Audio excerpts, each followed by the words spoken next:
What's up everyone and welcome back to another tutorial. Today we're going to see how to cancel an order on Shopee. Firstly, open the Shopee app and then tap the Me tab on the bottom right corner. Under My Purchases, tap to Ship. You can only cancel orders that haven't been shipped yet.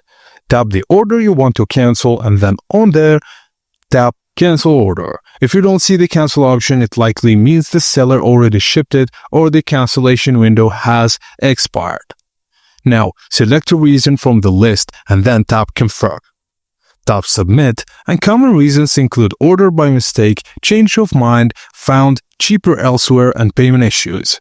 Now, after submitting, the request status will appear on the order details page. If approved, the order will show as cancelled, and if you already paid, Shopee will process your refund automatically to Shopee, your original payment method, or even your bank. Refund time usually takes from 3 to 10 business days depending on your payment method. And that's it guys, as simple as that. Thank you for watching and please don't forget to like and subscribe for more.